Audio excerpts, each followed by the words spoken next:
The White House's top trade officials are meeting with their Chinese counterparts in Switzerland tomorrow, and the two sides have been mired in a trade war. They're seeking a path to de-escalate those tensions. Today, President Trump offered something of an olive branch by sharing that he supports a much lower tariff, a still relatively high 80% on Chinese goods. Still, that's nearly half the 145% that he first put into place. CNN's Kristen Holmes is live for us at the White House. So, Kristen, what are officials saying on the eve of these important conversations? Yeah, Boris, and just to note there, 80%, even though that is lower than 145%, that's still astronomical. And when you talk to economists, they say anything above 50% is likely to freeze the market. So whether or not this would actually work, but anyway, we'll go back to what Donald Trump and his officials are saying right now. They're talking about what this meeting is going to look like. I have talked to a number of administration officials who say that they should be tempering down expectations, that they don't want it to be the idea that they're going to come out of this with some kind of major trade deal. In fact, Secretary of Treasury Scott Bessent actually said that he thought this was more about de-escalation, getting everyone to the table, than actually making a deal. Now, when Caroline Leavitt was asked about what Donald Trump posted online about those 80% tariffs, here's what she said. The president still remains with his position that he is not going to unilaterally bring down tariffs on China. We need to see concessions from them as well. And again, that's part of the reason that Secretary Bessent is going to talk to his Chinese counterparts this weekend to start those discussions in person. As for the 80% number, that was a number the president threw out there, and we'll see what happens this weekend. So one thing I want to point out is when he threw this number out there, at the end of it, he said 80% tariff on China seems right up to Scott B. Well, they are hanging quite a bit on Bessent because we heard Caroline Leavitt talking about how Trump had confidence in Bessent, how he knew that Bessent was going to do a good job. There's obviously going to be some kind of disappointment if we don't see some kind of working towards a deal after this meeting. So a lot of pressure there on Bessent as we've seen this escalation that really, at this point, has come to a standstill. Kristen Holmes, live for us at the White House. Thank you so much, Kristen. Let's bring in CNN's Matt Egan now. So, Matt, talk to us about the current impacts that these tariffs are having on trade between China and the United States.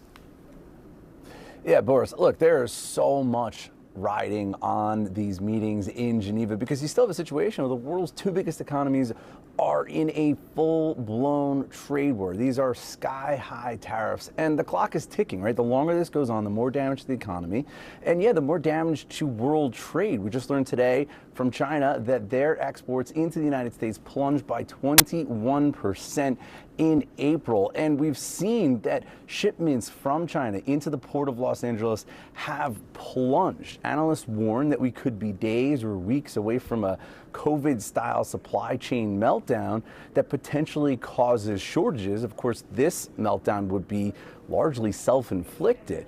And so that is why, obviously, any sort of de-escalation that comes out of this meeting would be welcome. 145% tariffs on China, that's just not sustainable. I would just note, though, that 80% tariffs, I mean, that is not exactly low. That is still very high, higher than pretty much anyone had been anticipating coming into this year. And even if shortages are avoided here, there's growing concern about sticker shock. The Goldman Sachs has this new warning out where they say that a key inflation metric in the United States could hit nearly 4% by Christmas, and they're anticipating even bigger price increases for a number of categories, including clothes, footwear, used cars, appliances, and computers.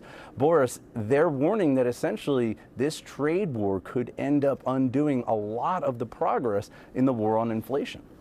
Yeah, notable that you mentioned Christmas there, because even as President Trump talks about potentially lowering tariffs on China, he's also brought up raising tariffs on major toy makers, one in specific, right?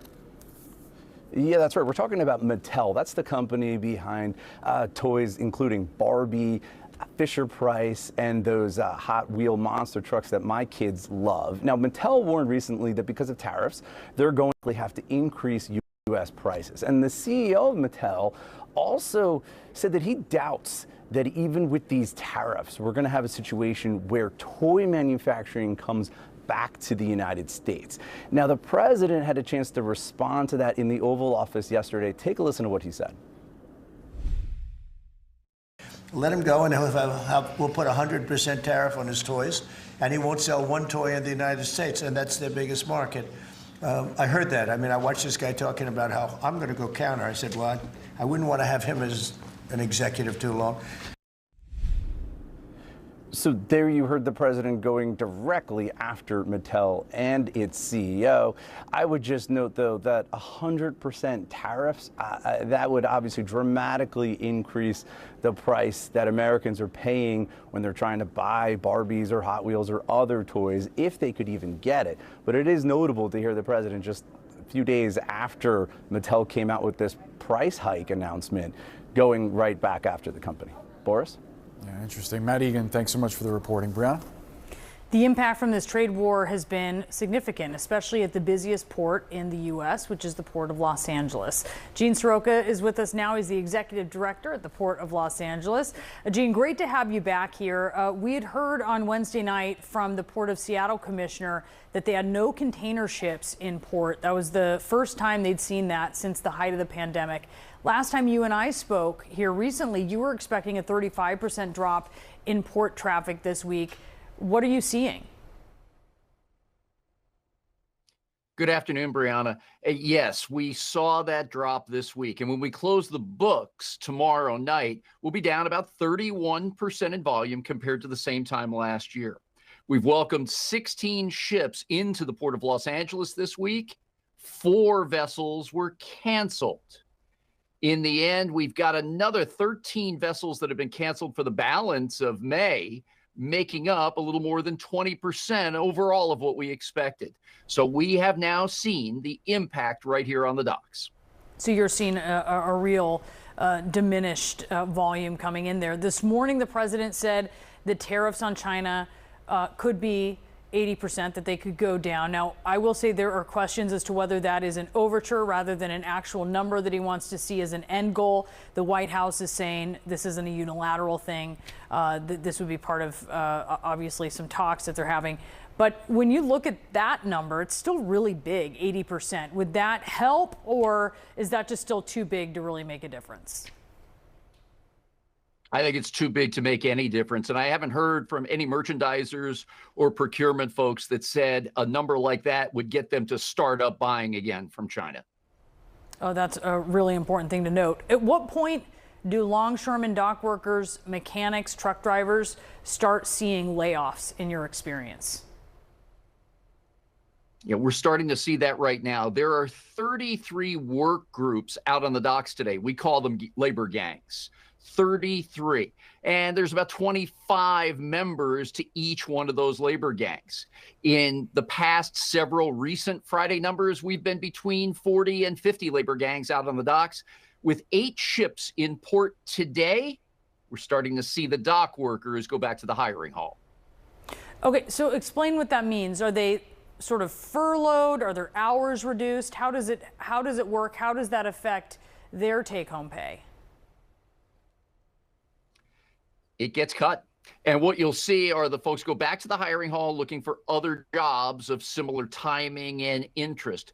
My hope, and I've talked to the Employers Association about this, is to get these dock workers who are not moving cargo back onto the terminals so they can do preventative maintenance or upkeep on the equipment, get the yards in good shape for whenever that cargo comes back.